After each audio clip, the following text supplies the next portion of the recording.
अस्सलाम वालेकुम नाज़रीन, प्रोग्राम गोइंग अंडरग्राउंड में खुश आमदीद। मैं हूं आपका होस्ट बिलाल हैदर चट्टा। नाज़रीन, आज की अहम इशूज़ पर हम आपसे डिस्कशन करेंगे। मुल्क में काफ़ी गहमा गहमी जारी है तमाम मामलात के अंदर।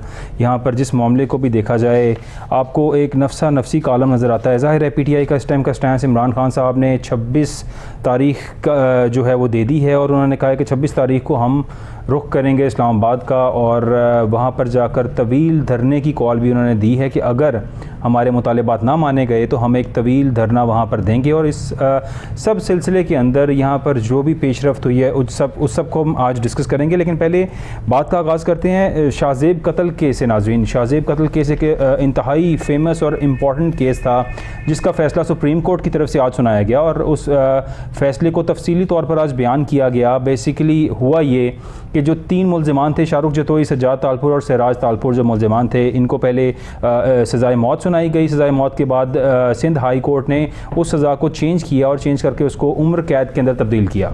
उम्र कैद की तब्दीली के बाद दोबारा से अपील की गई सुप्रीम कोर्ट के अंदर और ये कहा गया कि हम दोबारा से अपील इस केस की सज़ाओं के ख़िलाफ़ की गई। और हुआ ये कि ज़ाहिर है सुलह हो गई। सुलह यहाँ पे जब भी कोई ताकतवर शख्स अपने किसी केस को लेकर चलता है इस मुल्क के अंदर तो ताकतवर ही जीतता है और किसी भी किस्म का कमज़ोर शख्स हो वो कभी भी केस नहीं जीतता। यही हुआ इस केस के अंदर। एक बड़ा हाईलाइटेड केस था, ये एक नॉर्मल केस नहीं था। इस मुल्क में रोज़ाना ऐसे हज़ारों केसेस कोर्ट के अंदर रजिस्टर होते हैं। ऐसे मर्डर्स, ऐसी चीज़ें कोर्ट के अंदर की जाती हैं जहाँ पर गरीब और मासूम लोगों का यहाँ पर ऐसे कत्ल किया जाता है लेकिन इंसाफ नहीं मिलता।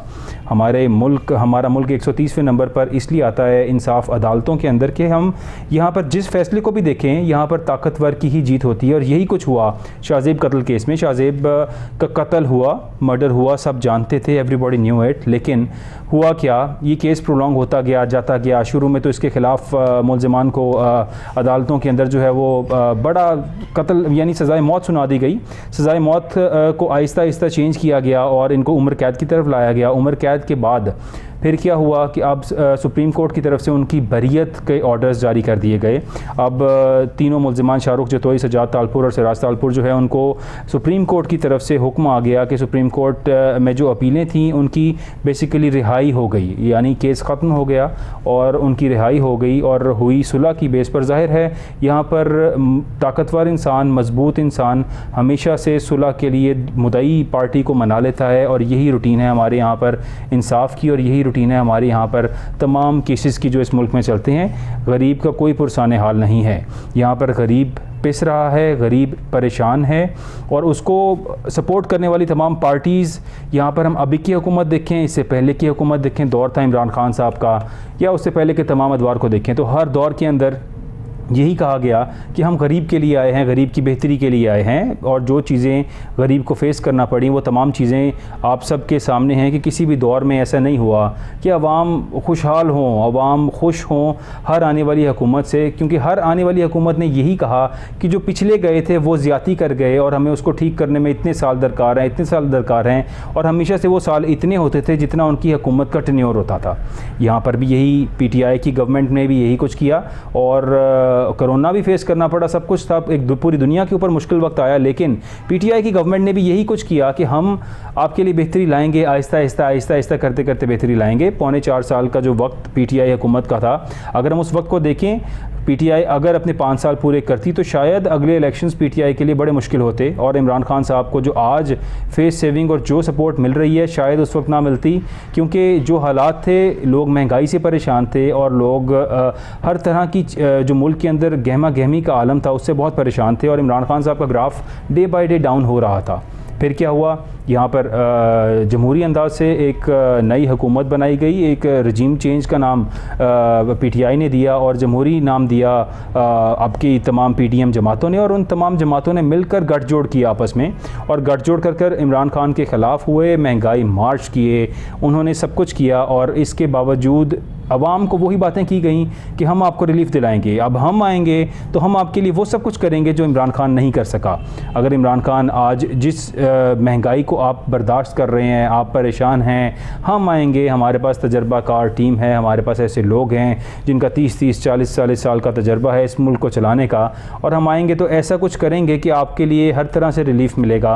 अवाम को बड़ी उम्मीद थी, मुझे भी उम्मीद थी कि शायद ये गवर्नमेंट आएगी तो चीज़ों को बहुत इम्प्रूव किया जाएगा, यहाँ पर चीज़ों को दोबारा से जो है बेहतरी मुल्क में नज़र आएगी कि शायद डॉलर कंट्रोल हो जाए, डॉलर की बढ़ती कीमतें कंट्रोल हो जाएं, पेट्रोल की प्राइसेस, यहाँ पर हमारी रोज़ाना की कमोडिटीज़ की जो प्राइसेस हैं, जो महंगाई है, किसी भी तरह महंगाई का ग्राफ कंट्रोल हो जाएगा। लेकिन हुआ क्या? कुछ भी नहीं हुआ। हमेशा से वो बातें जो की गई, उन बातों के पसे पर्दा हुकूमत ले ली गई। अब आज की अहम एक तैनाती KP के गवर्नर ग़ुलाम अली साहब जो JUIF के ख़ास रहनुमा हैं और वो KP के गवर्नर तैनात हो चुके हैं। वज़ीर-ए-आज़म शहबाज शरीफ साहब की तरफ से सदर आरिफ अलवी साहब को इनको गवर्नर लगाने की ये समरी गई थी, जो सदर आरिफ अलवी साहब ने साइन की और उसके बाद उसको फ़ाइनल कर दिया। और JUIF, अब नाज़रीन मैं आपको थोड़ा सा बताऊँ, मौलाना साहब ने काफ़ी लॉन्ग मार्च किए गरीबों के लिए और महंगाई के ख़िलाफ़, और पूरी PDM के, चूँकि वो PDM के सदर थे, वो इस पूरी तहरीक को लेकर चले। तो ज़ाहिर है जब इतना कुछ किया हो तो इसका रिज़ल्ट तो मिलेगा। अब रिज़ल्ट अगर हम देखें इस टाइम मौलाना फजलुर रहमान साहब को, तो उनके भाई अताउर रहमान साहब सेनेटर हैं, एक भाई लुत्फ़ुर रहमान साहब MPA हैं, बेटा असद महमूद जो है वो फेडरल मिनिस्टर हैं कम्युनिकेशंस के, यानी वज़ीर मवासलात हैं वो, और वफाकी वज़ीर है मवासलात के। उनकी एक रिश्तेदार जो हैं रिहाना इस्माइल, वो भी MPA हैं, और समदी ग़ुलाम अली साहब वो गवर्नर बन चुके हैं, और इनका बेटा जो ज़ुबैर अली है वो मेयर पेशावर है।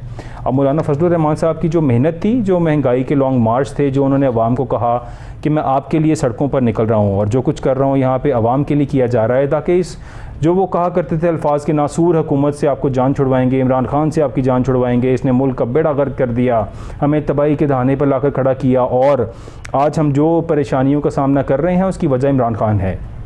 उसके बाद ये तमाम लॉन्ग मार्चेस की डिस्कशन ख़त्म हो गई। आज भी हम मौलाना साहब को देखते हैं, हमें कभी कभी नज़र आते हैं, पहले तो बहुत ज़्यादा नज़र आते थे, अब कम नज़र आते हैं। शायद महंगाई इस मुल्क से ख़त्म हो गई है, या मौलाना साहब की जो रिक्वायरमेंट्स थी वो पूरी हो गई हों, दोनों में से एक बात हुई होगी, जिसकी वजह से हमें मौलाना फजलुर रहमान अब बहुत कम मीडिया पर नज़र आते हैं, और नज़र भी आते हैं तो तनकीद करते हुए और पुरानी गवर्नमेंट को ही कहते हुए कि इनकी वजह से बेड़ा गर्क हो गया। अगर इनका किया हुआ बेड़ा गर्क मौलाना साहब आप और PDM ठीक नहीं कर सकते थे तो हुकूमत में क्यों आए? अवाम को ये क्यों कहा कि हम आपकी महंगाई और आपकी जो कमर तोड़ी गई है इस मईशत की, उसको ठीक करेंगे, इस मुल्क को एक दुरुस्त सिमत में लेकर जाएंगे, और हम तजर्बाकार टीम हम सब इकट्ठे होकर ये करेंगे कि अवाम की फ़लाह और अवाम की बहबूद का काम किया जाए। लेकिन यहाँ पर हुआ क्या?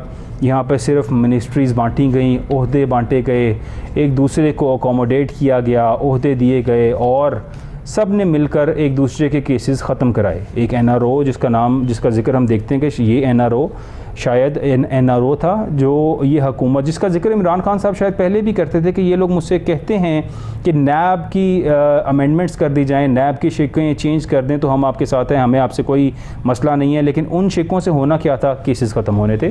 जिस तरह तमाम केसेस ख़त्म हुए, इसहाक डार साहब का कल का जो फ़ैसला आया, वज़ीर ख़जाना है हमारे, उन पर 2017 में जो केस बना था, उस केस का फ़ैसला भी हमने कल देखा कि इसहाक डार साहब को बरी कर दिया गया उस केस के अंदर, और ये कहकर कोर्ट ने फ़ैसला सुनाया कि हमारे दायरा इख्तियार में नहीं है कि हम इस पर कार्रवाई कर सकें, हम इस पर मज़ीद जो है वो इस पर प्रोसीडिंग्स कर सकें। ये कहकर उन्होंने वो रेफरेंस NAB को वापस दे दिया। सिमिलरली तमाम यहाँ पर हमारे मुल्क के हुक्मरान मुस्तफ़ीद हुए इन अमेंडमेंट्स से, यानी कि ये जो अमेंडमेंट्स की गई थी, शायद फिर जाहिर है जो बेनिफिशरीज़ थे फ़ायदा उनका था, की भी उन्होंने। पार्लियामेंट के अंदर इस टाइम अपोजिशन तो है ही नहीं। खान साहब को चाहिए तो ये था कि वो पार्लियामेंट में बैठते, अपोजिशन करते, और अगर ये अमेंडमेंट्स करना वो चाह रहे थे तो इसको अपोज़ करने वाला कोई तो होता पार्लियामेंट में। लेकिन खान साहब ने भी पार्लियामेंट में मैदान खुला छोड़ दिया। पार्लियामेंट वो जगह है जहाँ पर कानून साजी की जाती है, जहाँ पर कानून बदले जाते हैं, कानून के अंदर अमेंडमेंट्स की जाती हैं, उस मैदान को खान साहब ने खाली छोड़ छोड़ दिया, सड़कों पर आ गए अपने। उन्होंने कहा जी हम इस पार्लियामेंट को नहीं मानते। वही स्टैंस जो खान साहब की अपोजिशन पार्टीज़ उस वक्त लिया करती थी जब खान साहब हुकूमत में थे, लेकिन अपोजिशन पार्टीज़ फिर भी असम्बली में मौजूद होती थी, खान साहब को अपोज़ करते थे। खान साहब को भी चाहिए था कि वो पार्लियामेंट में बैठते, वहाँ पर इन तमाम चीज़ों को अपोज़ करते, लेकिन खान साहब ने जो राह अपनाई अपने मुताबिक उन्होंने ठीक सोचा होगा, लेकिन उससे हुआ क्या, वो अमेंडमेंट्स हो गई, सबको एनआरओ मिल गया, सबको अपने केसेस से बरियत मिल गई, और आज हमारे मुल्क में डॉलर की कीमतें, आज हमारी मईशत का बेड़ा गर्क होता जा रहा है दिन ब दिन। हमारे यहाँ पर सर्दियों का आगाज़ है, गैस नहीं है, और गैस की प्राइसेस बढ़ने की समरी ओगरा को जा चुकी है। पता नहीं कब उसको उसमें बढ़ाएंगे, लेकिन कहा ही जा रहा है कि 46% तक जो है वो प्राइसेस बढ़ाने का कहा गया है ओगरा की तरफ से। क्या फ़ाइनल होगा चंद दिनों में हमारे सामने ये आ जाएगा। और इसके साथ आपको थोड़ा सा बताऊं कि आर्मी चीफ साहब ने आज जो है वो दौरा किया और वहाँ पर थोड़ा सा खिताब किया। उन्होंने काफ़ी बातें उन्होंने स्ट्रेट फॉरवर्डली की, सब लोगों को क्लियर मैसेज दिया। उनकी सबसे पहली स्टेटमेंट ये थी कि सियासत में फ़ौजी मुदाखलत गैर आइनी है और फ़ौज को मुदाखलत बिल्कुल नहीं करनी चाहिए। फिर उन्होंने ये कहा कि शिकस्त कबूल करने का हौसला पैदा करना होगा, यानी कि आर्मी चीफ़ की तरफ से ये कहना कि शिकस्त कबूल, ताकि जो भी अब आपके इलेक्शंस में जो भी हारे उसके अंदर हौसला होना चाहिए कि वो शिकस्त कबूल कर सके, ना कि हमेशा की तरह रिवायती अंदाज में हर हारने वाली जमात ये कहती है धांधली हो गई, हमारे खिलाफ ऐसे हो गया, चूँकि हम जीते नहीं इसलिए धांधली हो गई। ये हर जमात का यही वतीरा है, और इलेक्शंस हारने के बाद ये एक कन्फर्म्ड स्टेटमेंट है जो हर हारने वाले शख्स की तरफ से आएगी। और ये भी कहा गया कि शिकस्त कबूल करने का हौसला पैदा करना होगा ताकि इंपोर्टेड या सिलेक्टेड नहीं बल्कि अवाम की तरफ से इलेक्टेड हुकूमत आए। अब ये मैसेज क्लियर है दोनों साइड्स के लिए। इस टाइम ज़ाहिर है एक साइड हुकूमती है और एक अपोजिशन है जो पीटीआई है। तो पीटीआई को चूँकि हमेशा से सिलेक्टेड कहा गया और पीटीआई ने इनको इम्पोर्टेड कहा, तो आर्मी चीफ़ का ये स्टेटमेंट कि ताकि इम्पोर्टेड या सिलेक्टेड नहीं इलेक्टेड हुकूमत आए, एक बड़ी पॉजिटिव और बड़ी खुशाइंद बात थी जो उन्होंने की। और इसके साथ ही मतलब उन्होंने ये भी बताया, ज़ाहिर है कि हमारे मुल्क के अंदर इस टाइम पे जो सबसे बड़े इश्यूज़ चल रहे हैं उन इश्यूज़ को लेकर देखा जाए तो यहाँ पर जो सिचुएशन है मुल्क की बेहतरी, अल्लाह करे कि हमारा मुल्क किसी मईशत बेहतरी की तरफ जाना शुरू हो जाए, लेकिन जब तक सियासत के अंदर स्टेबिलिटी नहीं आएगी, यहाँ पर पॉलिटिकल स्टेबिलिटी बहुत ज़रूरी है ताकि हमारा मुल्क इकोनॉमिकली स्टेबल हो सके। और इकोनॉमिक स्टेबिलिटी का डायरेक्ट कनेक्शन पॉलिटिकल स्टेबिलिटी से है, जो पूरी पीटीआई की जमात और तमाम लोग ये कहते हैं। क्योंकि ज़ाहिर है अगर यहाँ पर ये तयनाती वाला मामला हो भी जाए, उसके बाद ये सब धरने पर बैठ जाएँ, मुल्क को लॉकडाउन की हालत में रखें, आपकी विफाक यानी पूरा इस्लामाबाद आज कंटेनर्स लगाकर बंद किया गया है। और आज विफाकी पुलिस की तरफ से ये फ़ैसला किया गया है कि 26 नवंबर को फैज़ाबाद मुकम्मल बंद करने का फ़ैसला कर लिया गया है। हमारे साथ कर्नल रिटायर्ड असद महमूद साहब मौजूद होंगे। कर्नल साहब का बहुत शुक्रिया हमें ज्वाइन करने का sir. Thank you very much sir. आज आर्मी चीफ साहब ने सर स्टेटमेंट्स दी कुछ और उन्होंने क्लियरली मैसेज दे दिया कि इंपोर्टेड या सिलेक्टेड नहीं बल्कि इलेक्टेड हुकूमत आएगी। और उन्होंने ये भी कहा कि सियासत में फ़ौजी मुदाखलत गैर आइनी है। और ये सब बातें उन्होंने की। सर इस पर थोड़ा सा अपना पॉइंट दीजिएगा कि क्या सिचुएशन आप देखते हैं कि मुल्क अब हमारा कुछ बेहतरी की तरफ जाएगा या क्या सिचुएशन होगी सर? बिस्मिल्लाहिर्रहमानिर्रहीम। आपका बहुत शुक्रिया, मैं आपको ज्वाइन किया आपके प्रोग्राम में सर। बिल्कुल मैं समझता हूँ कि पिछले 1 साल से भी अरसा ज़्यादा गुजर चुका है कि जिसके अंदर बिल्कुल एक फ़ौज ने अपना एक जो आईनी दायरा कार है उसके अंदर उन्होंने डिसाइड किया और उसी के अंदर आप देखते हैं कि उन्होंने काम किया है। क्या जी बिल्कुल। अभी टू बी वेरी ऑनेस्ट, अगर मैं ये कहूँ आपसे कि ये जो अक्सर हम बात करते हैं इम्पोर्टेड हुकूमत की या रजीम चेंज की, तो देखें ना आपके यहाँ पार्लिमानी फॉर्म ऑफ गवर्नमेंट है और उसी के अंदर ही आपके नुमाइंदे बैठे नेशनल असेंबली के अंदर। बिल्कुल। और उन्होंने एक लिहाज से अदम एतमाद की तहरीक लेकर है, इसको कोई भी रुख आप देख लें, बट प्रैक्टिकली तो हम ये कहेंगे ना कि आपके जो अपने मुंतखब अवाम के जो मुंतखब किए हुए नुमाइंदे थे उन्होंने एक हुकूमत को साइड पे करके सारी अपोजिशन इकट्ठी हुई, जो दूसरे इत्तेहादी थे उन्होंने फिर नून को और पीपल्स पार्टी को एक लिहाज से ज्वाइन किया और okay there was a government change, there was a face change, there was a new prime minister. Yes. तो नाउ आई वुड से कि ये तो बात आपसे मैं एग्री करता हूँ कि ये इतना पिछले चंद महीनों के अंदर 7-8 महीने की बात है जो कुछ हो चुका है जिससे पाकिस्तान गुजरा है। तो मैं समझता हूँ कि इसके अंदर बहुत सारी चीजें ना सबको क्लियर एक लिहाज से हो गई हैं। एंड आई बिलीव कि मैं तो बड़ा ऑप्टिमिस्टिक हूँ कि अब जब इलेक्शन होते हैं सूनर और लेटर, तो मेरा ख्याल है ये जल्दी कराने पड़ेंगे इनको। तो अब एक आप देखेंगे कि जो भी है एक बिल्कुल एक नुमाइंदा हुकूमत एक लिहाज से आएगी। yes. और अब उसने आगे इन अवे देखा जाए कि मुल्क को आगे कैसे लेके चल रहा है, दैट वी हैव टू सी। हाँ, अगर इन 7 महीने की बात करते हैं आप, चाहे पीडीएम को ले लें या शहबाज शरीफ साहब की हुकूमत है या फिर उनके साथ पीपल्स पार्टी ने एज मेजर पार्टनर ज्वाइन किया है, तो ये सारे के सारे बड़ा मिजरेबली फेल हुए हैं। They make very tall promises कि हम ये करेंगे वो करेंगे, एक्चुअली ये कुछ भी नहीं किया इन्होंने। बिल्कुल। बल्कि आप ये कह सकते हैं कि ये वादा करके आए थे कि हम महंगाई कम करेंगे, हम लोगों को रिलीफ देंगे। ये पिछली हुकूमत यानी पीटीआई की गवर्नमेंट थी, उसने बड़ी ज्यादती की है लोगों के साथ, बड़ी महंगाई का ग्राफ कहाँ से कहाँ पहुंचा दिया। बट अनफॉर्चुनेटली इन्होंने तो आम आदमी की जिंदगी के अंदर बिल्कुल बेड़ा गर्क कर दिया एक लिहाज से देखा जाए। आपकी चाहे इकानमी की बात करते हैं, आप लोगों की हालत की बात करते हैं, मुलाजमतों की बात करते हैं, इम्पोर्ट एक्सपोर्ट की बात करते हैं, फॉरेस्ट रिजर्व की बात करें, मतलब कोई एक ऐसी चीज बता दें मतलब जिसके अंदर आपने ये कहा कि नहीं लोगों को रिलीफ दिलाओ। तो मैं ये फील करता हूँ कि हाँ, आज के कॉन्टेक्स्ट के अंदर जो चीफ ऑफ आर्मी स्टाफ ने एड्रेस किया है शोहदा को, उनके फैमिलीज को, ऑफिसर्स को सर्विंग और रिटायर्ड को, और बाकी जो दूसरे हमारे सोल्जर्स सरदार साहबान आते हैं, तो certainly it was a very clear message. एक तो उन्होंने कहा कि ये मेरा एक लिहाज से आखिरी एड्रेस है और अगले साल definitely somebody is going to be new over there, सारी चीजों को हैंडल करेंगे। और ये बिल्कुल उन्होंने ठीक बात कही है कि ये मुख्तलिफ तरह की जो अल्फाज का इस्तेमाल है, इख्तराएं आप करते हैं, इम्पोर्टेड की बात करें, सिलेक्टेड की बात करें, अब उससे मेरा ख्याल है इन सारी चीजों को ना अब खत्म होना चाहिए। और अनफॉर्चुनेटली हमारे पॉलिटिशियंस ने बहुत ही नेगेटिव रोल प्ले किया। मतलब ओवरऑल पूरे मुल्क के अंदर देखें जो पॉलिटिकल टेम्परेचर इतना राइज कर गया है, इसका तो हमने कभी जिंदगी में तसव्वुर भी नहीं किया था। यानी आप पॉलिटिक्स नहीं कर रहे, बल्कि दुश्मनियां एक लिहाज से जो है ना वो बीच में आ गई हैं। एक ही घर के अंदर आप समझे कि इन पॉलिटिशियंस की वजह से। और फिर सर्टनली हमारा जो मेन स्ट्रीम मीडिया है उसने तो बिल्कुल जल्दी के ऊपर एक लिहाज से मैं कहूँगा कि तेल डाला है इन सारी चीजों को ज्यादा खराब करने में।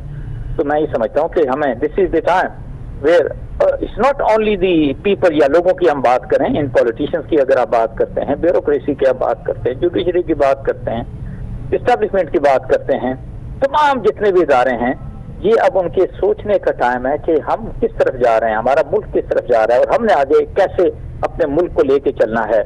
आप अपने पड़ोस में देखें जो सिचुएशन आपको, कैन यू हियर में आवाज आ रही है आपको? मुझे आवाज आ रही है सब। ओके, तो जो ये इस वक्त जो सिचुएशन बनी हुई है, तो मैं ये समझता हूँ कि हम जितने भी इदारे हैं या ये जिनके मैंने नाम लिए, जो इस तरह पॉलिटिशियंस की मैं बात करता हूँ, इन्होंने अब सोचना है कि क्या ये मुस्तकिल दुश्मनियां रखनी। अच्छा, एक और बड़ी हैरानी वाली बात है जी, आप इनको शादी ब्याहों पे, मुख्तलिफ तकरीबात पे इन पॉलिटिशियंस को इकट्ठा देखते हैं। बिल्कुल सही कह रहे हैं सर। जब आप इनको टीवी पे आप देखते हैं, जब आप इनको प्रेसेस के अंदर देखते हैं, जब ये ओवरऑल लोगों से एड्रेस करते हैं, तो ऐसा लगता है कि एक दूसरे को अगर ये सामने आए तो गोली मार देंगे या गोला मार देंगे। प्रैक्टिकली ऐसा कुछ भी नहीं है। अच्छा, एक और भी देखें आप इन पॉलिटिशियंस को और ओवरऑल आप ब्यूरोक्रेसी को सबसे पहले ले लें, पुलिस को ले लें, उनको तो किसी तरह का कोई फर्क नहीं पड़ा। मतलब उनके लिए तो हर चीज ठीक है। यानी ऐसा पावर गेम इस वक्त पाकिस्तान के अंदर चल रहा है कि इन सब ने एक दूसरे के हाथों में हाथ डाला हुआ है एंड दे आर एंजॉयिंग। और सफर कौन कर रहा है? सफर कर रहा हूं मैं, सफर कर रहे हैं आप, ये एक आम पाकिस्तानी सफर कर रहा है। बिल्कुल, कि जिसके लिए ना अपने घर का खर्च तक चलाना मुश्किल हो चुका है। असद भाई देखिए, यही कहा गया इधर इसहाक डार साहब आएंगे तो डॉलर को पता नहीं 200 से भी नीचे ले जाएंगे और क्या करेंगे। कल का फैसला इसहाक डार साहब के जो हुआ और नैब के अंदर रेफरेंस को कोर्ट ने वापस कर दिया, ये कह कर के जो अमेंडमेंट्स कर दी गई हैं उसके बाद हम इस पर जो है मजीद केस पे प्रोसीडिंग ही नहीं कर सकते, हमारे दायरा इख्तियार से बाहर है नई अमेंडमेंट्स के बाद। तो फिर इसका मतलब ये कि जो कुछ कहा जाता था पीडीएम की तरफ से और इन तमाम जमातों की तरफ से, मौलाना फजलुर रहमान जो इनके सदर थे PDM के, और मौलाना साहब का अभी जो गुलाम अली साहब हैं वो आज गवर्नर भी तैनात हो गए हैं KPK के, बेटे को मिनिस्ट्री भी मिली हुई है, बाकी सब भी बहुत से लोग उनके सियासत में हैं, एंजॉय कर रहे हैं इस टाइम। तो फिर शायद जो अवाम को महंगाई मुकाऊ मार्च और जो अवाम के साथ बातें की गई थी, जो इसहाकडार साहब का एक नया लारा दिया गया था हमें, एक्चुअली उनके हमें ये कहा गया कि Miftah Ismail was not that capable, so Ishaq Dar will come and he will control the dollar prices and everything here in this country. और हुआ क्या? आज हम फिर वहीं के वहीं खड़े हैं सर। मैं बिल्कुल आपसे मुत्तफिक हूँ। मैं आपसे ये कहूँगा कि actually this is the most incompetent government which we have ever seen in Pakistan. Normally यही PDM थी, यही अपोजिशन थी उस वक्त की कि जी PTI को कुछ करना नहीं आता, दे कैन नॉट डिलीवर, कोई कुछ नहीं कर सकते। सर 150 पे पेट्रोल को ये लोग क्रिटिसाइज करते थे कि ये 120-30 पे होना चाहिए, आज कहाँ ले गए प्राइसेस को? आज मतलब बिल्कुल यू आर एब्सोल्युटली राइट। और यही मैं आपसे कह रहा हूँ कि इन्होंने बड़ी ज्यादती की एक्चुअली।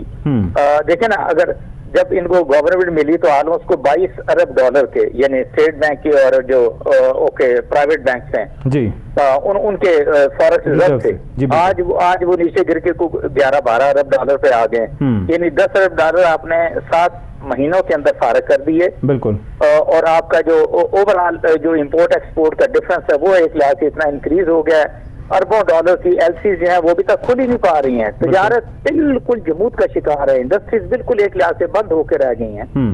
तो जब सर्टनली इस तरह की सिचुएशन हो तो हमें तो, मैं सच्ची बात मैं बताऊं, कोई उम्मीद तो नजर ही को नहीं आती कि कोई सिचुएशन को बेहतरी की होगी या ऐसा कोई हम कहें कि नहीं हमें कोई अच्छी खबर एक लिहाज से मिल सकती है। स्पेशली आपने इसहाकडार की बात की है, इसहाकडार को जिसको नहीं कहते कि आपने आउट ऑफ ब्लू और आउट ऑफ प्रोपोर्शन जो है ना, आपने उनको हाइट ज्यादा दे दी थी कि पता नहीं वो क्या कर लेंगे या क्या हो जाएगा। प्रैक्टिकली वो हिमसेल्फ इज चार्टर्ड अकाउंटेंट, अब इकोनॉमिस्ट वो एक लिहाज से है नहीं। बड़े बड़े प्रोमिसेस टॉल क्लेम्स के साथ ये शख्स आया था और आज पाकिस्तान की सिचुएशन कहाँ पे चली गई है। तो बिल्कुल मैं आपसे एग्री करता हूँ कि कोई चीज भी इनके कंट्रोल में नहीं है। पूरी दुनिया के अंदर कोई इन पे भरोसा करने को तैयार नहीं। और स्पेशली नून की बात करते हैं, नून के वो लोग जो कि हुकूमत के अंदर मौजूद हैं, वो तो इस कदर सफेद झूठ बोलते हैं कि इनके अपने लोग भरोसा नहीं करते, पाकिस्तानी नहीं करते, तो बाहर की दुनिया एक लिहाज से इनसे कहाँ पे भरोसा करेगी। अच्छा, लाइक बात अगर इसहाकडार की बात करते हैं, ही इज एक्सपर्ट, जिसको कहते हैं ना कि फिगर्स को फच करने के अंदर, मतलब वो हेरा फेरी करना, कोई और डिटेल्स होंगी दिखाना, कुछ और नीचे करके दिखाना, खसारा कम दिखाना। तो जब सर्टनली इस तरह की सिचुएशन होगी तो नेचुरली कोई चीज भी तो ठीक नहीं होगी ना सर। लेकिन इस वक्त मेरा ख्याल है जो उनकी एक्सपर्टीज है हेरा फेरी की, शायद वो भी काम नहीं आ पा रही है। जो डॉलर आज भी 231 की प्राइस के ऊपर जो है वो रुका हुआ है और वो नीचे आने का नाम ही नहीं ले रहा। देखिए ये दोनों जो है ना, अगर आप PDM की बात करें, स्पेशली अगर आप बात करते हैं नून और पीपल्स पार्टी की, they came with a specific purpose. उन्होंने अपने सारे मुकदमों को खत्म करना था।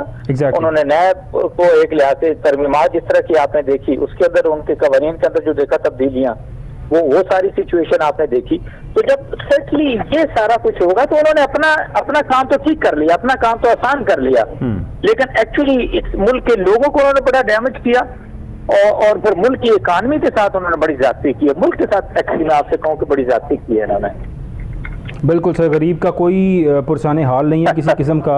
और सर एक और बात, सर यहाँ पे लॉन्ग मार्च पर दहशतगर्द हमला हो सकता है। वजारत दाखिला ने आज ये मरासला PTI को भिजवा दिया है और ये कहा है कि अगर आप यहाँ पर लॉन्ग मार्च जो कर रहे हैं, चूँकि यहाँ पे लोग होंगे, तो सर क्या ये पॉलिटिकल स्टंट है या इस तरह की कोई खबरें हैं सर आपके पास भी? नहीं, मैं समझता हूँ कि बिल्कुल कोई चीज भी खतरे से खाली तो नहीं है। ठीक कह रहे हैं। अगर इमरान खान पे जिस तरीके से उनके ऊपर assassination, it was a very serious assassination attempt जो उनके ऊपर हुई थी, तो मैं समझता हूँ कि शायद ये चीजों को तो आप एक लिहाज से और खराब होता हुआ देखेंगे। और मैं फील करता हूँ कि हुकूमत को इन सारी चीजों के ऊपर भी एक सिक्योरिटी के ऊपर बड़ा तवज्जो देने की जरूरत है। और उससे भी हट के मैं समझता हूँ कि PTI को, स्पेशली इमरान खान को, उनकी अपनी सिक्योरिटी, उनकी अपनी जो उनकी लीडरशिप है उसकी सिक्योरिटी और फिर अवाम की सिक्योरिटी, उसको भी बड़ा सीरियसली देखना है, वर्कआउट करना है कैसे इन सारी चीज़ों को कैसे लेके चलना है। बिल्कुल ठीक सर। सुप्रीम कोर्ट की मैं आपको लास्ट पॉजिटिव बात बताऊं सर। सुप्रीम कोर्ट की तरफ से आज जो है वो एक हुक्म दे दिया गया है और ये कहा गया कि सरकारी इमलाक और दस्तावेजात पर सियासतदानों और पब्लिक ऑफिस होल्डर्स की तस्वीर लगाने पर पाबंदी लगा दी गई है। यानी ये जो पहले हम शुरू से देखते थे हर किसी की रिवायती सियासत के कोई भी प्रोजेक्ट चल रहा है, कोई भी काम हो रहा है तो उस पर तस्वीरें जनाब सियासतदानों की लगी हैं और सब कुछ हो रहा है। तो ये एक मेरा ख्याल बड़ी पॉजिटिव सर बात सुप्रीम कोर्ट की तरफ से की गई है।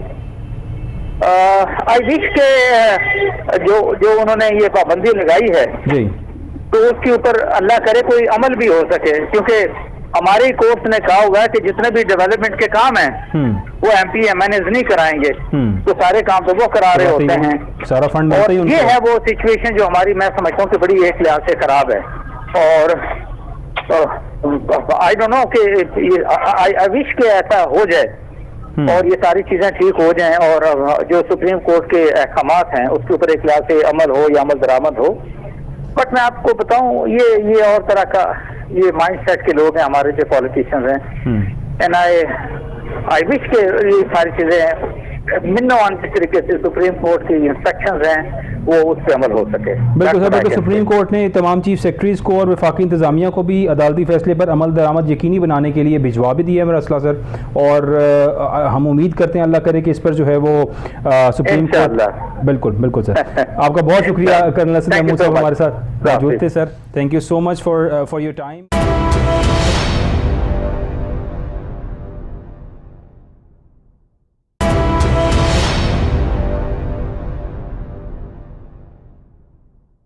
कर्नल साहब ने बड़ी अच्छी पॉजिटिव बातें की और इस बात के साथ मतलब उनके साथ हमारा गुफ्तगू का इख्तिताम हुआ कि अल्लाह ताला इस मुल्क में बेहतरी लाए। जो मैंने आपको एक बड़ी पॉजिटिव बात सुप्रीम कोर्ट की तरफ से बताई वो ये है कि सुप्रीम कोर्ट ने बेसिकली हम हमेशा से देखते थे इस मुल्क में कोई भी प्रोजेक्ट कहीं भी हो रहा है जो हमें कभी किसी तरक्की याफ्ता मुल्क के अंदर ऐसा कुछ नज़र नहीं आएगा। वहाँ पर करने वाले सिस्टम में कुछ भी बेहतरी की जाए तो कभी किसी वज़ीर आज़म, वज़ीर आला या किसी शख्स की आप कोई भी ऐसा पब्लिक ऑफिस होल्डर हो उसकी तस्वीर आप वहाँ पर नहीं पाएंगे। गवर्नमेंट का जिक्र ज़रूर वो कर सकते हैं कि हुकूमत ने ये किया, लेकिन हुकूमत पे इंडिविजुअली किसी नुमाइंदे की तस्वीर लगना या उसको शाबाश देना और उसको जनाब यहाँ पे उनका हम शुक्रिया अदा कर रहे हैं। आप ये देखें कि ये तमाम लोग अवामी नुमाइंदे नहीं, अवामी खादिम होते हैं। हमेशा शहबाज शरीफ साहब अपने आप को खादिम आला पंजाब कहते थे और अब जब वज़ीर आज़म बने तो उन्होंने कहा जी अब मैं खादिम आला पूरे पाकिस्तान का हो गया हूँ, यानी मैं खादिम हूँ। तो खादिम यहाँ पे अगर आप खादिम हो और आप पब्लिक ऑफिस होल्डर हो तो सुप्रीम कोर्ट की तरफ से एक बड़ी पॉजिटिव बात की गई है। जिस तरह असद महमूद साहब ने हमें बताया कि ज़ाहिर है हमारे यहाँ कानून तो यही है कि आपका जितना भी फ़ंड हो तरक्याती और जो चीज़ें हैं वो आप अपने MPA MNAs को नहीं दे सकते, लेकिन हमारे मुल्क के अंदर अनफॉर्चुनेटली होता ऐसे ही है कि यहाँ पर तमाम फ़ंड इलाके के MNA को या MPA को दिया जाता है और इस तरह से चीज़ें अकोमोडेट की जाती हैं, जिसकी वजह से यहाँ पर करप्शन होती है। हर चीज़ के अंदर जो है वो ख़राबियाँ होती हैं और हम यही देखते हैं कि यहाँ पर जो है ना हर साइड पे आपको करप्शन के अंबार नज़र आएंगे। कोई लोग जो सियासत में आते हैं, सियासत में करोड़ों रुपया खर्च कर कर टिकट लेकर इलेक्शंस जीतते हैं, जीतने के बाद करोड़ों से अरबों बनाने की ख्वाहिश में, ज़ाहिरी बात है they have taken it like a business कि यहाँ पर कोई भी बंदा को 5-10 करोड़ रुपया लगाएगा तो वो एक्सपेक्ट करेगा कि मैं कोई 50 करोड़ अरब रुपया 2-3 अरब रुपया बनाऊँ तो मैं ये काम करूँ, वरना अदरवाइज़ आई डोंट थिंक कि हमारे इस मुल्क के अंदर यहाँ पर कोई ऐसा शख्स होगा जो खुद से पैसा लगा कर करोड़ों रुपया इन्वेस्ट करे, अपना हलाल का पैसा इन्वेस्ट करे, सियासत में आए, सियासत में जीते और जीतने के बाद किसी किस्म की कोई 2 नंबरी हेरा फेरी ना करे और अपनी एक लिमिटेड सी जो इनकम होती है, सियासतदानों की इनकम कोई बहुत ज़्यादा नहीं होती, मरात ज़रूर मिलती हैं और तनख्वाह बड़ी मामूली सी होती है, लेकिन आप ये एक्सपेक्ट करें कि उस तनख्वाह के लिए अगर ये लोग ये सब कुछ करते हों और तो मेरा नहीं ख्याल कि इट इज़ पॉसिबल कि आप करोड़ों रुपया खर्च करें एक मामूली सी तनख्वाह के लिए और ये सब कुछ किया जाए। बहरहाल ये तो हमारे मुल्क के अंदर सिस्टम है ही और यहाँ पर सब कुछ जो चल रहा है वो ऐसे ही चल रहा है। अब मैं नाज़रीन बात करूँ थोड़ी सी डॉलर की कदर आज जो है ज़ाहिर है फिर से इजाफा हुआ डॉलर की कदर में और 39 पैसे महंगा हो गया मार्केट क्लोज़ होते हुए और 223 रुपये 81 पैसे पर जो है वो डॉलर बंद हुआ ओपन मार्केट में। जो है वो डॉलर ज़ाहिर है 230-31 के अराउंड जो है वो सेल हो रहा है और मुल्क की मईशत किस तरह से ठीक होगी यहाँ पर शायद अब हमें नज़र आता है कि हमारे मौजूदा हुकूमत का फोकस भी इस बात पर ख़त्म हो गया। इस बात से उनको ज़ाहिर है वज़ीर आज़म साहब का तुर्की का दौरा है वज़ीर आज़म साहब जो है वो तुर्की के लिए कल या परसों से जो है वो रवाना होंगे और उनका अब ज़ाहिर है फ़ोकस वहाँ पे है कि वो दूसरे ममालिक के साथ रवाबित कायम कर रहे हैं, कोशिश कर रहे हैं। वो चाइना भी गए, पीछे और ममालिक में भी गए, लेकिन हो क्या रहा है, इस मुल्क के अंदर किसी तरह का रिलीफ हमें नज़र नहीं आ रहा। यहाँ पर मईशत किसी तरह बेहतरी की तरफ जाती हुई हमें नज़र नहीं आ रही और इस सब के अंदर गरीब आवाम पिस रही है, आवाम मजबूर है, आवाम परेशान है, लेकिन आवाम का कोई पुरसाने हाल नहीं है। यहाँ पर हम सब लोग इस मुल्क में बसने वाले, ज़ाहिर है हर कोई अपनी अपनी जगह पर परेशान है। इस आने वाली हुकूमत से एक्सपेक्ट कुछ किया गया था कि शायद ये आ रहे हैं, क्योंकि ज़ाहिर है इन्होंने बहुत बड़े बड़े वादे किए कि हम तजर्बाकार लोग हैं, ये तो एक नई हुकूमत है। क्योंकि इमरान खान साहब पहली बार वज़ारत उज़्मा को में आए और पहली बार वज़ीर आज़म बने पाकिस्तान की, तो उन्होंने कहा कि इसको तो पता ही कुछ नहीं है, इसको तो सियासत भी नहीं करनी आती, तो हुकूमत कहाँ से चलानी आएगी, और इनकी सारी टीम निकम्मी है और ये सब लोग जो यहाँ बैठे हैं नाअहल हैं, ये कहा गया। और हम बड़े अहल लोग हैं, हम आएंगे तो हम इस मुल्क को संभालेंगे, क्योंकि हम तमाम पुराने सियासतदान जो गुज़िश्ता 30 साल से इस मुल्क पर हुक्मरानी कर रहे हैं, हम सब इकट्ठे होंगे, हम बैठेंगे, बैठ के ब्रेनस्टॉर्मिंग करेंगे और इस मुल्क की बेहतरी के लिए काम करेंगे। ब्रेनस्टॉर्मिंग क्या हुई? इसहाक डार साहब का केस, उनके हक़ में फ़ैसला, तमाम रेफरेंसेस वापस, नैब ने तमाम रेफरेंस वापस कर दिए, बहुत से लोगों को इस्तिस्ना मिली, वज़ीर आज़म साहब को इस्तिस्ना मिली, सबको इस्तिस्ना मिल गई और तमाम वो केसेस बंद हो गए। एक NRO का नाम देखा हमने, दिया गया शायद कि ये इस मुल्क के अंदर आए ही इसलिए थे। बज़ाहिर तो अब यही सिचुएशन लग रही है। क्यों? क्योंकि मुल्क की मईशत ये एक बड़ा क्रिटिकल सिचुएशन थी नाजरीन के। देखें, नून लीग ने अपने ही बंदे मिफ्ता इस्माइल को पहले वज़ीर ख़जाना बनाया और ये कहा कि मिफ्ता इस्माइल इस मुल्क की बड़ी बेहतरी कर रहे हैं और वो ये सब कुछ करने की कोशिश कर रहे हैं कि मुल्क को किसी तरह दिवालिया होने से बचाया जाए। आज फिर उन्होंने कहा कि मिफ्ता इस्माइल ने दिवालिया होने से बचा लिया, मुल्क को बचा लिया, बड़ी मेहनत की, दिन रात कोशिश की और यहाँ हर मुल्क का दौरा किया और मुल्क को दिवालिया होने से बचाया। लेकिन उसके बाद ख़ुद से ये कहना शुरू किया कि मुल्क की मईशत ठीक नहीं है और ये ठीक हो भी नहीं सकती जब तक कि इसहाक डार ना आ जाएँ। इसहाक डार साहब तशरीफ़ ले आए और इसहाक डार साहब बड़े प्रोटोकॉल के साथ पाकिस्तान में आए और वो एक एब्सकॉन्डर थे। यहाँ पर ज़ाहिर है अदालतों की तरफ से वो अपने केस के अंदर इश्तिहारी थे और फिर भी बड़े प्रोटोकॉल के साथ पाकिस्तान तशरीफ़ लाए। आते ही वज़ारत ख़जाना का मनसब संभाला और ये कहा कि डॉलर तो मसला ही कोई नहीं है। जिस तरह अभी कर्नल असद साहब ने हमें बताया कि इसहाक डार साहब is famous for I mean like जो तमाम इस मुल्क के अंदर फिगर्स को चेंज करने में, यानी वो मैनिपुलेट करते हैं सिचुएशंस को, रियलिटी आपसे छुपा लेंगे और गलत फिगर्स आगे बताएंगे। लेकिन इस वक्त की सिचुएशन में शायद ये भी उनसे नहीं किया जा रहा और इस टाइम पे हमारी मईशत दिन ब दिन, जिस तरह हमें कर्नल साहब ने बताया कि 22 बिलियन पे हमारे रिज़र्व्स थे और अब आके वो कोई गालिबन 10.5 या 11 बिलियन के ऊपर हम रह गए हैं और हमारी मईशत दिन ब दिन बिगड़ती जा रही है। गैस नहीं है, बिजली की कीमतें देखें आप, पेट्रोल की प्राइसेस देखें आप, यहाँ पे हर शख्स परेशान है। डॉलर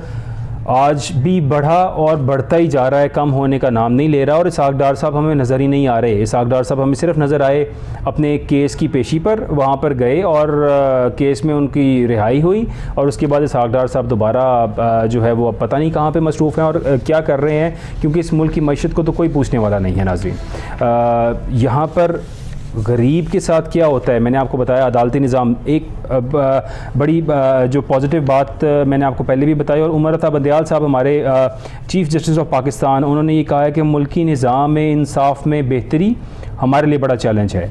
अब ज़ाहिर है चीफ़ जस्टिस साहब खुद इस बात को एक्सेप्ट कर रहे हैं कि मुल्की निज़ाम इंसाफ हमारे मुल्क में नहीं है। जिस तरह से मैंने आपसे जिक्र किया कि यहाँ पर शाहजेब कत्ल केस एक बड़ा फेमस केस था नाजरीन। यहाँ पर हमने देखा कि कई महीने ये केस मीडिया की जो है सरचश्मा रहा और मीडिया पर हर जगह प्रोपगेट होता रहा और फिर जब इसका फ़ैसला आया और मुल्ज़िमान को सज़ाए मौत सुनाई गई तो उस पर बड़ा हर तरफ जो है वो शाबाशें दी गई और सब कुछ कहा गया कि एक मुल्क के अंदर इंसाफ में बेहतरी आ रही है। लेकिन उस इंसाफ में बेहतरी क्या आई कि हमने देखा कि आहिस्ता आहिस्ता वही रूटीन प्रोसेस जो था वो हुआ और मुल्ज़िमान अब बरी हो चुके हैं। आज के सुप्रीम कोर्ट के फैसले के बाद मुल्ज़िमान बरी हो गए हैं और हमारे मुल्क का सिस्टम वहीं का वहीं रहा।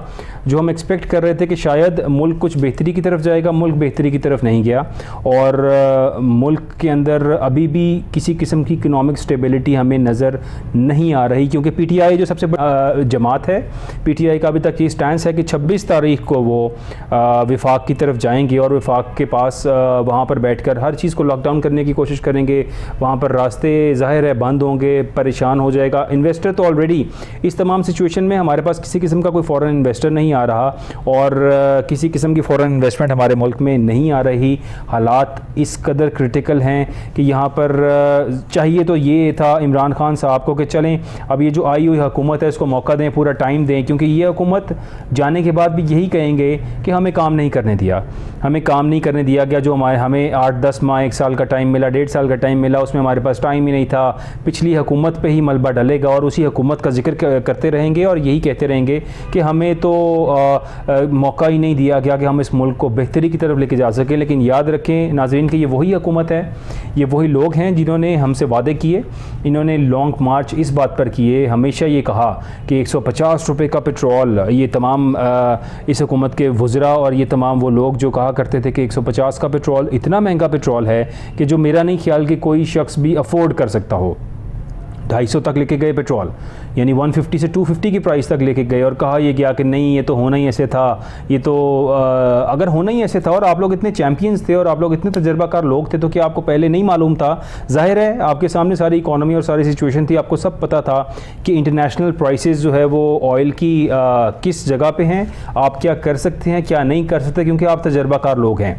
लेकिन आप लोगों ने जो हमें ख्वाब दिखाए, जो हमसे वादे किए, हमने ये एक्सपेक्ट किया था कि आप आएंगे, आप आगे चीज़ों को कंट्रोल करेंगे, डॉलर की प्राइसेस को कंट्रोल करेंगे और यहाँ पर इस मुल्क में गरीब के लिए, हम सब के लिए रिलीफ की कोई सी थोड़ी सी जो है हमें उम्मीद की जो किरण नज़र आती थी, कुछ भी ऐसा नहीं हुआ, बल्कि हम मज़ीद पस्ती की तरफ गए। आज महंगाई 3 गुना बढ़ चुकी है। एक फ़िगर्स के मुताबिक महंगाई के अंदर 3 गुना तक इजाफ़ा हो चुका है और ज़ाहिर है हर चीज़ हम हर रोज़ देखते हैं, क्योंकि पिसते तो हम लोग हैं। सियासतदानों को शायद फ़र्क ना पड़े, जिनके बिलियंस के एसेट्स हों, जिनके पास अरबों रुपए हों, उनको इतना ख़ास फ़र्क नहीं पड़ता। फ़र्क पड़ता है गरीब आदमी को, फ़र्क पड़ता है उस मज़दूर तबके को, उस बेचारे को जिसके पास ऐसे फ़ंड्स नहीं हैं, उसके पास कोई बैंक बैलेंस नहीं है, उसकी जायदादें नहीं हैं कि वो अपनी इन तमाम चीज़ों को अफोर्ड कर सके। वो बेचारा जो दिहाड़ी कमाता है और उस दिहाड़ी के पास उसके पास लिमिटेड सर्कल होता है कि अपने बच्चों के लिए उसने तमाम चीज़ें लेनी है। कोई लग्जरी लाइफ की बात यहाँ पर नहीं हो रही नाज़रीन, किसी किस्म की लग्जरी वो अपने बच्चों को नहीं दे सकता, लेकिन basic health needs, basic diet needs, बच्चों की खुराक, खाना पीना, 3 वक्त की रोटी, वो पूरी करनी भी इस दौर के अंदर बहुत मुश्किल हुई है। और यहाँ पर सिचुएशन किसी भी तरह पॉजिटिविटी की तरफ जाती हुई नज़र नहीं आ रही, क्योंकि हुकूमत इस टाइम अपोजिशन जो पीटीआई के अंदर बैठे लोग हैं वो यही बज़िद हैं कि हम 26 तारीख को वहाँ पर जाएंगे, जाकर धरना देंगे और हम नाज़रीन इसको हम थोड़ा सा बेहिसी ही कहेंगे। ज़ाहिर है कि पीटीआई की जमात ने जो अपना स्टैंड बनाया है, जो लोग पीटीआई के अंदर मौजूद हैं, इमरान खान साहब जो हमेशा से गरीब की बात करते थे और ये कहते थे कि मैं रिवायती सियासतदान नहीं हूँ, तो अगर इमरान खान साहब आप रिवायती सियासतदान नहीं हैं तो फिर शायद आपको गरीब के भले का सोचना चाहिए कि आप जो कुछ कर रहे हैं, आपको आवाम को रिलीफ देने के लिए क्या कर लेंगे ये लोग और 3 महीनों 4 महीनों के अंदर। इनको अपना टेन्योर पूरा करने दें, जो इन्होंने आपका थोड़ा बहुत बच्चा कुचा टेन्योर लिया है इस पीटीएम जमात ने, अगर आप इनको पूरा करने भी देंगे, मेरा नहीं ख्याल कि ये कुछ जो है बहुत कुछ जो है वो आपकी सियासत का उखाड़ लेंगे या कुछ कर लेंगे। इनको करने दिया जाए तो भी फ़र्क नहीं पड़ता, लेकिन इमरान खान साहब बज़े थे इस बात पर और ज़ाहिर है जो उन पर असैसिनेशन अटैम्प्ट हुई और जो कुछ हुआ, सिचुएशन जहाँ जा चुकी है, इमरान खान साहब अब स्टेप बैक होने को तैयार नहीं हैं और इस टाइम हमारा वफाक पूरा लॉकडाउन है। यहाँ पर पीटीआई की जमात जो है वो पिंडी में गालिबन पिंडी फैज़ाबाद के पास उन्होंने काफ़ी वहाँ पर शुरू के अंदर धरना भी दिया और आप कह रहे हैं कि 26 से वहाँ पर कैंप लगा दिया जाएगा बाकायदा और वहाँ पर यानी तवील अरसे के लिए बैठने की तैयारियाँ की जा रही हैं और यही कहा जा रहा है कि अगर हमारी डिमांड्स ना पूरी हों तो हम वहाँ पर तवील अरसे के लिए बैठेंगे और यही कोशिश करेंगे कि जब तक हमारी डिमांड्स पूरी नहीं होती हम इस धरने को जारी रखेंगे और अवाम की रिलीफ़ के लिए हम ये सब कुछ कर रहे हैं। कहा यही जा रहा है, हमेशा हर सियासतदान की तरफ से यही कहा गया, लेकिन आज आर्मी चीफ साहब की तरफ से जो बातें की गई बड़ी पॉजिटिव और बड़ा क्लियर मैसेज तमाम पार्टीज़ को दे दिया गया। नाजरीन, मैं आपसे दोबारा शेयर करता हूँ कि आर्मी चीफ साहब ने ये कहा कि शिकस्त कबूल करने का हौसला होना चाहिए आप में और हौसला पैदा करना होगा, यानी कि this message is for all those जो कल को आने वाले इलेक्शंस में हारेंगे और हारने के बाद धांधली का इल्ज़ाम लगाते फिरेंगे और फिर से एक नेगेटिविटी क्रिएट करेंगे कि हम तो बड़े अच्छे थे, हमारी तो सारी अवाम हल्के की हमारे साथ थी, लेकिन हमें हराया गया धांधली से और हमारे खिलाफ रिगिंग की गई, ऐसे किया गया। क्योंकि जाहिर है इस बार के इलेक्शंस में भी EVM पॉसिबल नहीं होगी कि इलेक्ट्रॉनिक वोटिंग मशीन जो थी वो किसी तरह सामने आ सके और ये धांधली वाले फैक्टर से हम बाहर निकल आएँ, क्योंकि ऑब्वियसली एक ऑटोमेशन एक मशीन होगी, मशीन वो सब कुछ नहीं कर सकेगी जो यहाँ पर इंसान कर लेते हैं, और वो भी इस बार पॉसिबल नहीं होगी। सो वही रूटीन जो है वो हमारे यहाँ पे इंतखाबात होंगे, उसी तरह से लोग इंतखाबात को कैरी आउट करेंगे, रिटर्निंग ऑफिसर्स होंगे, तमाम वही अमला होगा, उसी तरह से होगा। और उम्मीद करते हैं कि इस बार इलेक्शंस हों, टाइम पर इलेक्शंस हो या जब भी इलेक्शंस हो, as soon as possible elections हो जाएं, ताकि जो भी हुकूमत आए वो इसको एक्सेप्ट करे और करके मुल्क की बेहतरी के लिए काम करे। और हमेशा की तरह यहाँ पर अपने केसेस माफ़ कराने के लिए, अपनी चीज़ों की अमेंडमेंट्स के लिए काम ना किया जाए, अवाम के रिलीफ़ के लिए, अवाम की बेहतरी के लिए काम किया जाए और हर तरह से ये कोशिश की जाए कि अवाम को किसी भी तरह रिलीफ़ दिया जा सके। क्योंकि इस हुकूमत में अब जो हम सिचुएशन देख रहे हैं, मेरा नहीं ख्याल कि हुकूमत किसी भी तरह का रिलीफ़ दे पाएगी। इसके साथ ही हम अपने प्रोग्राम का इख्तिताम करेंगे। नाज़रीन, बहुत शुक्रिया हमें देखने का। हम कल हाजिर होंगे दोबारा एक नए इशू, नई बात के साथ। Thank you so much. अल्लाह हाफ़िज़।